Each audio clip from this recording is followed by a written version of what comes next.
വന്നേ ഇങ്ങ് വന്നേ. എടി നിന്റെ കൂട്ടുകാരി അപ്സരയുടെ വിവാഹ വാർഷികത്തിന്റെ ഫോട്ടോ. ഒരു മാറ്റം ഇല്ലല്ലേ? അപ്സരക്കല്ലേ ഇപ്പോഴും ഭംഗിയാ കാണാൻ. അല്ല, നിങ്ങളുടെ സ്വഭാവത്തിന് ഏതെങ്കിലും ഒരു പെണ്ണിന്റെ ഫോട്ടോ കണ്ടു കഴിഞ്ഞാൽ അതിൽ നോക്കി വെള്ളം ഇറക്കിക്കൊണ്ടിരുന്നോളൂ. കാണവില്ലല്ലേ നിങ്ങൾക്ക്? അയ്യോ, അങ്ങനെ എനിക്ക് അപ്സരനെ മറക്കാൻ പറ്റൂല. എന്ത്? ഞാൻ കെട്ടാൻ വെച്ചിരുന്ന പെണ്ണായിരുന്നല്ലേ. അതാണ് എന്നോട് അപ്സര എപ്പോഴും പറയുമായിരുന്നു, വലിയൊരു അപകടം തലനാരിഴയ്ക്ക് രക്ഷപ്പെട്ടെന്നു. അപ്സര രക്ഷപ്പെട്ടു, ഞാനാ പെട്ടുപോയത്. നിങ്ങൾ എങ്ങനെ പെട്ട്? അത് വേറൊരു കേസ് പറഞ്ഞതാ. അങ്ങനെയല്ലല്ലോ നിങ്ങൾ ഉദ്ദേശിച്ചത്. ഒന്നുമല്ല, നിങ്ങൾ പെട്ടെന്ന് പറഞ്ഞത് എന്നെ കെട്ടിയിട്ട് അല്ലേ? നിങ്ങളല്ല ശരിക്കും പെട്ടത്, ഞാനാണ് പെട്ടത്. ഒരു പണിയെടുക്കാതെ രാവിലെ ആകുമ്പോഴത്തേക്ക് പത്രം നിവർത്തി വെച്ച് ഈ കടയുടെ വാതിക്കെ വന്ന് ഇങ്ങനെ ഇരിക്കും. എന്താ പണി നിങ്ങൾക്ക്? നാട്ടിലുള്ള എല്ലാവരും കുറ്റം പറയും. പിന്നെ നാട്ടിലുള്ള പെണ്ണുങ്ങളുടെ എല്ലാവരുടെയും കല്യാണം മുടക്കും. ഇതല്ല നിങ്ങളുടെ പരിപാടി. വേറെ പരിപാടിയൊന്നുമില്ലല്ലോ നിങ്ങൾക്ക്. അതിനൊരു സുഖമുണ്ടല്ലോ, അതുകൊണ്ടാണ് പറഞ്ഞത്. നീ ആൾക്കാർ വന്നു. നിങ്ങൾ വെറുതെ ഇരുന്ന് ഉള്ള കച്ചവടം കൂടെ കളയല്ലേ? നിങ്ങൾ ഇങ്ങനെ ഇവിടെ ഇരുന്ന് പറഞ്ഞ് പറഞ്ഞ് നമ്മുടെ കടയുടെ ഉള്ള ഐശ്വര്യം കൂടെ പോകാൻ തുടങ്ങി. ഞാനൊന്നും മിണ്ടുന്നില്ലേ? മിണ്ടാതെ ഇവിടെ ഇരുന്നോടാ. പൊന്നോ, ടെൻഷൻ.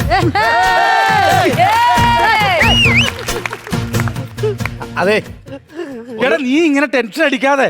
നിനക്ക് എന്താ പ്രശ്നം? അല്ല, എനിക്കൊരു ടെൻഷൻ മൊത്തം. പെൻഷൻ മേടിക്കാറൊന്നും ആയില്ല. അതൊക്കെ സമയമാകുമ്പോ നിനക്ക് മേടിക്കാം കേട്ടോ. ടെൻഷൻ ടെൻഷൻ പറഞ്ഞത്. അതിന്റെ കാര്യമുണ്ടോ? നീ ഇവിടെ ഇരിക്കും. നീ ഇന്ന് കാണാൻ പോണ പെണ്ണില്ലേ, മഞ്ജു വാര്യരുടെ ചായ ഉണ്ട്, അറിയാമോ? ആണോ? പിന്നെ ചായ ഉണ്ടോ? ചായ ഉണ്ടാ? മഞ്ജു വാര്യരുടെ ചായ ഉണ്ടായിരുന്നു.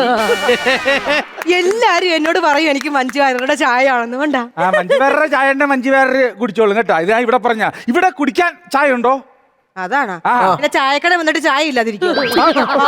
കടിക്കാൻ എന്താ ഉള്ളത്? പട്ടിയണ്ടാ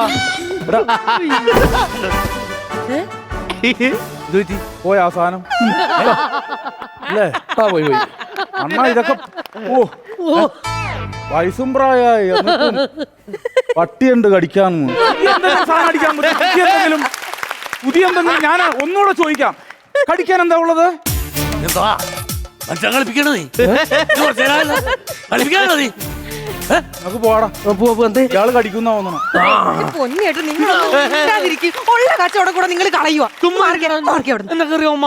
പഴയ ഒരു സാധനം അടിച്ചോണ്ട് ഞാൻ പറഞ്ഞു. ചേട്ടാ മിണ്ടാതിരിക്കാം. ചേട്ടാ കടിക്കാനേ നല്ല സുഖിയനുണ്ട്. അത് പറയുമ്പോ തന്നെ എന്തൊരു സുഖാടാ കേക്കാൻ. അങ്ങനെ പറയണം ഒരു ചായക്കട വന്നു കഴിഞ്ഞാൽ കേട്ടോ. അങ്ങനെ പറയണം. രണ്ടാണുങ്ങളെ കാണുമ്പോ നിന്നങ്ങടെ സൂചിപ്പിച്ചോളൂട്ടാ.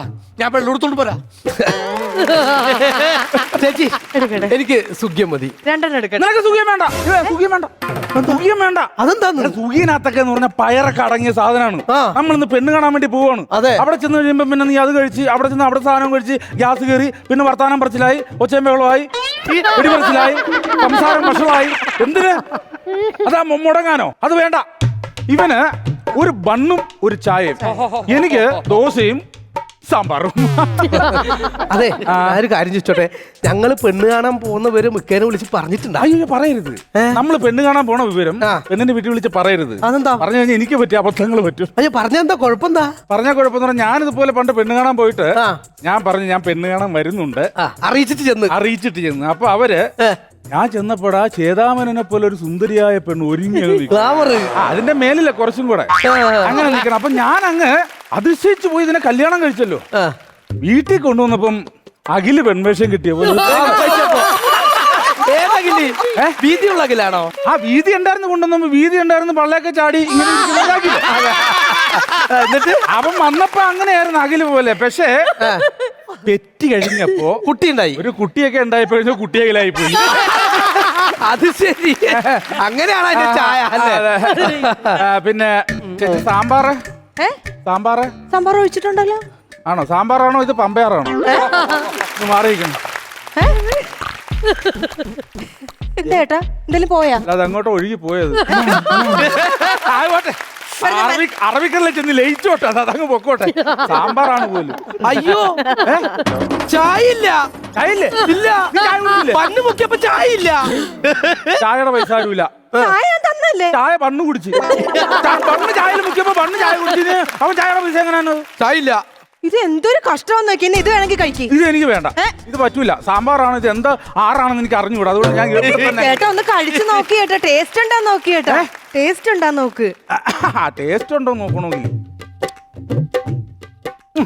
നല്ലല്ലേ, നല്ലല്ലേ? ഉമ്മ തരണം, ഉമ്മ തരണം. ഇക്കയുടെ ഉമ്മ ഉണ്ടാക്കുന്ന ഭക്ഷണമാണ് ടേസ്റ്റ് അല്ലേ? അറിയാം. ആ ടേസ്റ്റ് ഇതിനൊന്നും ഇല്ലല്ലേ? ബന്നി ഉമ്മ തന്നു കഴിഞ്ഞാണ്ടല്ലോ നമുക്ക് ഭയങ്കര ഒരു അട്രാക്ഷൻ ഉണ്ടാകും. ഉമ്മ കൈ തരുന്ന സാധനങ്ങള് തന്നു കഴിഞ്ഞാൽ അത് കഴിച്ചു കഴിഞ്ഞിട്ട് ഉമ്മയുടെ മടിയിൽ അങ്ങനെ കിടക്കണം, അതൊരു ഫീലാ. കെട്ടിപ്പിടിക്കണം. ഉമ്മ എന്നിട്ട് നമ്മളിങ്ങനെ താലോലിക്കും. അതൊക്കെ ഇങ്ങനെ അതൊരു ഭയങ്കര ആസ്വാദന ഒരു ശൈലിയാണ്. ഉമ്മയുടെ മടിയിൽ കിടന്ന് ഇങ്ങനെ സത്യം പറഞ്ഞ എനിക്കുണ്ടല്ലോ ഉമ്മ തരണാണ് എനിക്കിഷ്ടം. അതെ അതെ അതെ.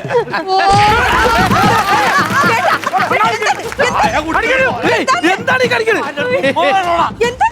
ഞാൻ ചേട്ടന്റെ ഭാര്യ ഉമ്മ വേണോന്നല്ല പറഞ്ഞത്, ഞാൻ വേറെ ഉമ്മ തന്നെ കാര്യമാണ് ഞാൻ പറഞ്ഞത്.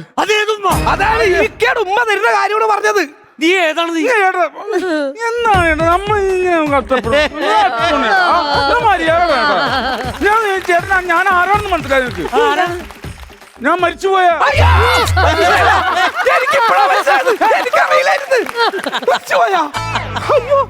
എന്ത് പേടിത്തൊണ്ടന്മാരാണ് നിങ്ങളൊക്കെ. എടാ ഈ സോഷ്യൽ മീഡിയയുള്ള കാലത്തൊക്കെ നിങ്ങൾ ഇങ്ങനെ പേടിക്കണം എന്ന് പറഞ്ഞാൽ സോഷ്യൽ മീഡിയ ഉള്ളത് കൊണ്ടാണ് പേടി. പ്രേതമേ, പ്രിയതമേ എന്നല്ല, പ്രേതമേ. ഞാൻ അതല്ല പറഞ്ഞത്. പിന്നെ അതായത് ഞാൻ പറഞ്ഞു വന്നത് പറഞ്ഞിട്ട് വന്നില്ലല്ലോ. അതാണോ ഞാൻ പറയാനിരുന്നത്? പറഞ്ഞിട്ട് ഇരുന്നില്ലല്ലോ. ഞാൻ പറയാൻ വന്നിട്ട് എവിടെയൊക്കെ വന്നിട്ട് ഞാൻ മരിച്ചുപോയ ഹംസയുടെ മകനാണ്. അത്രയുള്ള സുഹൃത്തെ, മറ്റൊന്നും വിചാരിക്കരുത്. ഈ ലോക സിനിമ ഇറങ്ങിയ പിന്നീടല്ല യക്ഷി പ്രേതൊന്നും യൂണിഫോം ഇട്ടല്ല വന്നത്, ഫ്രീക്ക് സ്റ്റൈലാ വന്നത്. അതുകൊണ്ട് തെറ്റിദ്ധരിച്ചു പോയതാണ്. അതെ, ഞാനിപ്പോ മറ്റേ മാട്രിമോണിയുടെ മാനേജരല്ലേ. മാട്രിമോണി അതെന്ത് സാധനം? അത് നമ്മൾ ഈ ആണും പെണ്ണുങ്ങളും ഒക്കെ ഉണ്ടല്ലോ, കല്യാണം കഴിക്കാൻ അഡ്ജസ്റ്റ് ചെയ്ത് കൊടുക്കും. ബ്രോക്കറാണിത്. അല്ല അതിപ്പോ അങ്ങനെയൊക്കെയാണ്. അപ്പൊ അതിന്റെ ഒരാളുമായിട്ട് വന്നാൽ ഇവനൊരു പെണ്ണ് കാണാൻ വേണ്ടി ഞങ്ങള് അതെ ഇതാണോ ചെറുക്കൻ? അതെ. പോരാല്ലേ? പോരാ. എനിക്കെന്താ കുഴപ്പമെന്ന്? എനിക്കെന്താ കുഴപ്പമെന്ന്? അല്ല, ഒറ്റ നോട്ടത്തിൽ കുഴപ്പമില്ല, പക്ഷെ കുറച്ചേരം നോക്കി നിക്കുമ്പോഴേ എന്തോ കുഴപ്പങ്ങള് തോന്നണം. അങ്ങനെയുണ്ടോ? നിങ്ങളുടെ മകളെ പെണ്ണ് കാണാൻ വേണ്ടി വന്നതല്ല, ഞാനത് വേറെ കൊണ്ട് കാണിക്കാൻ വന്നതാണ്. നമ്മുടെ ആ പറമ്പത്തെ ബഷീർ. ഓ, പറമ്പത്തൊക്കെ പോയി, ഇപ്പൊ പുള്ളി കക്കൂസൊക്കെ ഉണ്ട്. നമ്മുടെ ആ കക്കൂസിലെ ബഷീർ. എന്താണ് ഒരു ഹോട്ടലിൽ വന്നിട്ടാണ് കക്കൂസ് എന്നൊക്കെ പറഞ്ഞത്? വൃത്തികേട് പറയല്ലോ. തൽക്കാലത്തേക്ക് ഞാൻ കക്കൂസ് കുറച്ചേരം പേര് മാറ്റി ടൈറ്റാനിക് എന്നാക്കാം. നമ്മുടെ ടൈറ്റാനിക്കിലെ ബഷീറിന്റെ മകളെ പെണ്ണ് കാണാൻ വേണ്ടി വന്നതാണ്. നമ്മുടെ സുഹറ. ഷുഗറാണോ? അയ്യോ, ഷുഗർ ഉള്ള കുട്ടിയാണോ? അയ്യോ അല്ല, ആ കൊച്ചിന്റെ പേര് സുഹറ എന്നാന്ന്. കൊച്ചിന്റെ പേര് അതന്നെ. ഈറിന്റെ മോക്കാണ് പെണ്ണ്. തങ്കം പോലത്തെ കൊച്ചാണ് കേട്ടോ. സൂപ്പർ. നല്ല കുട്ടിയാണ്ടോ?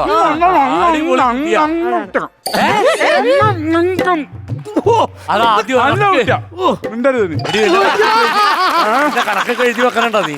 എനിക്ക് എല്ലാം ഓർമ്മയുണ്ട്. അതെ, ബഷീറിന്റെ മോക്കാണാ. കുട്ടി നല്ല കുട്ടിയാണ്, തങ്കം പോലത്തെ സ്വഭാവമാണ്. പക്ഷെ കൊച്ചിന്റെ ഇപ്പോഴത്തെ അവസ്ഥ അല്ല, അത് വിഷയമല്ല, മാറിക്കോളൂ. അതിവന്റെ കിട്ടുന്നത്. അതെ അതെ. സുഹൃത്തേക്ക് വന്നേ. എന്നാ നിങ്ങൾ കറക്റ്റ് സമയത്താണോ എത്തിയത്? താൻ ചതിക്കാൻ കൊണ്ടുവന്നാണോ ഇപ്പൊ? എന്ത് പറ്റിയതാ? ഇവിടെ മരുന്ന് കൊണ്ട് ജീവിക്കുന്ന കുട്ടിയാണ്. നമ്മുടെ സുഹറയുടെ കാര്യമാണോ ചേട്ടൻ പറയുന്നത്? ഞാൻ പറഞ്ഞത് നമ്മുടെ പറമ്പത്തെ ബഷീർ. പറമ്പത്തല്ലോ, അല്ല കക്കൂസിലെ ടൈറ്റാനിക്കിലെ ബഷീർ. മരുന്ന് കൊണ്ട് ജീവിക്കുന്ന കുട്ടിയാണ്. ഹലോ ദൈവമേ, അതോ വയ്യാത്ത പെൺകുട്ടീനെ എന്റെ തലയിലാക്കാനുള്ള പരിപാടിയാണോ നിങ്ങള്? ഞാനിത് എന്താണെന്നാ അങ്ങനത്തുള്ള കുട്ടീനെ എനിക്ക് വേണ്ട. അതാദ്യം മനസ്സിലാക്കണം. നിങ്ങൾ പറ്റിക്കാൻ നോക്കണം. നിങ്ങൾ അങ്ങനെ പറഞ്ഞപ്പോഴേ എനിക്ക് പൈസയല്ല എണ്ണി തരുന്നത്. വേണ്ട, ഞാൻ എന്റെ വഴി നോക്കിക്കോളാം. പശുവിന് കൂടെ കൊടുക്കാം. അങ്ങനെ ഒരു സംഭവം ഉണ്ടായിരുന്നോ? ഞാനടാ ഒന്ന് പറഞ്ഞ കേക്കടാ, നീ ഇങ്ങനെ പിണങ്ങി പോയല്ലേ? പോയാ? നമ്മുടെ സുഹറക്ക് എന്താ അസുഖം? അസുഖം കൊണ്ട് ഞാൻ പറഞ്ഞില്ല. ചേട്ടനല്ലേ പറഞ്ഞത് മരുന്ന് കൊണ്ട് ജീവിക്കുന്ന കൊച്ചാന്ന്? എടി, അവക്ക് എന്താണ് ജോലി? മെഡിക്കൽ ഷോപ്പിൽ. മെഡിക്കൽ ഷോപ്പിൽ എന്താ പരിപാടി? മരുന്നെടുത്ത് കൊടുക്കലും. അത് ഞാൻ പറഞ്ഞോളൂ, മരുന്ന് കൊണ്ട് ജീവിക്കുന്ന കുട്ടി. അതിനാണോ നിങ്ങൾ നിങ്ങൾ ഇങ്ങനെ പറഞ്ഞത്? എടി അങ്ങനെ പറഞ്ഞപ്പോ ഒരു കല്യാണം മുടക്കിയാ ഞാൻ നുണ പറയാറില്ല. സത്യസന്ധമായിട്ട് ഞാൻ കാര്യങ്ങൾ പറയുള്ളൂ. നിങ്ങൾക്ക് എന്തിന്റെ സൂക്കേടാണ്? ഒരു കൊച്ചിന്റെ കല്യാണം മുടങ്ങിയപ്പോ നിങ്ങൾക്ക് തൃപ്തിയായില്ലേ? എന്റെ സൂക്കേട് ഇതാണ്, ഒരു കല്യാണം മുടങ്ങി കഴിയുമ്പോ ഉള്ളിൽ 10 പേരുന്ന് ചിങ്കാരി വേളം കൊട്ടിക്കൊണ്ടിരിക്കുന്നത്. അതിനൊരു സുഖമുണ്ട്. അയാള് വരുന്നുണ്ട്, മിണ്ടാതിരുന്നോണം. ചേട്ടാ ചേട്ടനത് പറഞ്ഞു നന്നായി. ഇല്ല എന്റെ മാട്രിമോണിക്ക് ഒരു പേര് ദോഷം ഉണ്ടായി. അയ്യോ ഉണ്ടാവും. അസുഖമുള്ള കുട്ടിയാണ്. കറക്റ്റ് സ്ഥലത്താണ് വന്നു വിട്ടത്. എന്റെ അച്ഛൻ അപ്പൂപ്പന്മാരായിട്ട് ഉണ്ടാക്കി വെച്ചാണ് എന്നെ. അത് പറഞ്ഞിട്ടുണ്ടെങ്കിൽ അത് മൊത്തം ചീറ്റി പോയല്ലേ. പക്ഷെ സംഭവം ഞാനത് പറഞ്ഞ മനസ്സിലാക്കി. ഇനിയിപ്പോ വേറെ ഞാനിപ്പോ ചേട്ടൻ ഇവിടെ വന്ന് പെട്ടത് നന്നായി. ചേട്ടൻ ഒരു കാര്യം കൂടെ ചോദിക്കണമെന്ന് വെച്ചിരിക്കുന്നു. നമ്മുടെ ഒരു സുധീർ പിള്ള എന്ന് പറയുന്ന അവൻ വളഞ്ഞു പോയോ? അയ്യോ അല്ലല്ല, നമ്മുടെ ചേട്ടാ, നമ്മുടെ മറ്റേ വളഞ്ഞ വഴിയിലുള്ള ഒരു 2 നില വീടില്ലേ, വലിയ വീട്. സുധീഷ് പിള്ള. സുധീഷ് പിള്ള. സുധീഷ് പിള്ള നല്ല ചെറുക്കനാ, തങ്കം പോലത്തെ ചെറുക്കൻ. അതല്ല, അവനും ഇപ്പൊ എന്നോടൊരു പെണ്ണ് ആലോചിക്കണം ഇങ്ങനൊരു കേസ് പറഞ്ഞായിരുന്നേ. സുധീഷ് പിള്ളക്കാ പയ്യൻ നല്ല ഡീസന്റാ, നല്ല ആസ്തിയൊക്കെ ഉള്ള വെച്ച ഗംഭീര പയ്യനാ. പക്ഷെ ചെറിയൊരു കുഴപ്പമുണ്ടോ അവന്? എന്തുപറ്റി? പിള്ളവാദം, അതികഠിനമായ പിള്ളവാദം കൊണ്ട് ഭയങ്കര പ്രശ്നമാണോ? ആർക്ക്? സുധീഷ് പിള്ളക്ക് വാദമുണ്ടോ? സുധീഷിനാ? ഇടി കണ്ടാ പറയില്ല, ഞാനും ഞെട്ടിപ്പോയി അറിഞ്ഞപ്പോ. എന്റെ പൊന്നെ, ഞാൻ ഏതായാലും വന്നുപെട്ട സ്ഥലം നല്ലതാണ്. എനിക്ക് അതാണ് ചേട്ടനോടുള്ള ബഹുമാനം. ചേട്ടാ ഞാൻ ഒന്ന് അവരോട് ഒന്ന് വിളിച്ച് പറഞ്ഞേക്കട്ടെ. വീട്ടുകാരോട് പറയട്ടെ. പറഞ്ഞേക്കാം. ഇല്ല പിന്നെ അത് മുടങ്ങിപ്പോ. പിന്നെ എനിക്ക് ചെല്ലി എന്റെ സ്റ്റാൻഡേർഡിൽ ഇൻസൾട്ട് ചെയ്യുന്ന രീതിയിലുള്ള ഒരു പ്രഖ്യാപനല്ലേ എന്താണ്? ആ ചെറുക്കന് വാദം ഉണ്ടാ? ആ ചെറുക്കന് പിള്ളവാദം ഉണ്ടാ? ഇടി സുധീഷിന് എവിടെയാണ് ജോലി? കോടതിയിൽ ആരാണ് അവൻ? വക്കീലിന് എന്താ പണി? വാദം. അത്രേ ഉള്ളൂ. സുധീഷ് പിള്ള വാദം, അതേ ഞാൻ പറഞ്ഞുള്ളൂ. കഠിനമായ വാദം ചില സമയത്ത്. അതാണ് ഞാൻ പറഞ്ഞത്, പിള്ളക്ക് കഠിനവാദം. എന്തുവാണ് ചേട്ടാ, ആ ചെറുക്കൻ എത്ര നാളായെന്ന് അറിയോ ഒരു പെണ്ണ് അന്വേഷിച്ച് നടക്കാൻ തുടങ്ങിയത്? ഇതൊക്കെ പറയുമ്പോ എനിക്കൊരു സുഖമല്ലേ. 15 പേരുടെ ശിങ്കാരിവേളം നടക്കണ. കുഴപ്പമില്ല, ഞാൻ മെസ്സേജ് വിട്ട് വിളിച്ചിട്ട് കിട്ടണില്ല. ഇനി ആർക്കെങ്കിലും ഈ ചിട്ടാവിട്ടത് ആർക്കെങ്കിലും പെണ്ണ് ഉണ്ടെങ്കിൽ പറ, നമുക്ക് ചിട്ടാവിട്ടത്തിന് ഇപ്പൊ പെണ്ണ് കേസുകളൊക്കെ ഉണ്ട്. പക്ഷെ നമ്മൾ ഇതൊക്കെ പറയണത് ഇപ്പൊ ചേട്ടന്റെ ഒക്കെ വന്ന് പെട്ടത് നന്നായി. നിങ്ങൾ അറിഞ്ഞില്ലേ? ഇല്ല. നമ്മുടെ നന്ദിനി ഒളിച്ചോടി. ഏത് നന്ദിനി? നമ്മുടെ സുധാകരന്റെ മോള് നന്ദിനി. സുധാകരന്റെ മോള് നന്ദിനി പോകും. പോയില്ലെങ്കിലേ അത്ഭുതമുള്ളൂ. കാരണം വളർത്തു ദോഷമാണ്, വളർത്തു ദോഷം. തന്തയും തള്ളയും ആദ്യം തന്നെ ശരിയല്ല. തള്ള കണ്ട ആണുങ്ങളുടെ കൂടെ പോകും, തന്തയാണെങ്കിൽ പെണ്ണുങ്ങളുടെ പുറകെ പോകും. പിന്നെ കൊച്ചെങ്ങനെ നന്നാവും? ഇതിലെ ആ പെണ്ണ് കൊച്ചു നടന്നു പോകുമ്പോ ഞാൻ നിന്നോട് പറഞ്ഞില്ലടി, എടി ഇത് വഴി തെറ്റി പോകുന്നു. പോട്ടെ പോട്ടെ പോട്ടെ. തന്തയും തള്ളയും മകളും ഒക്കെ അല്ലേ പാഴ് കൂടെ പോണത്, വെറും പാഴ്. ആരാണ് ഈ സുധാകരൻ? ആരാണെന്നാ? ദേ നിൽക്കുന്ന ഇങ്ങനെയാണ് സുധാകരൻ.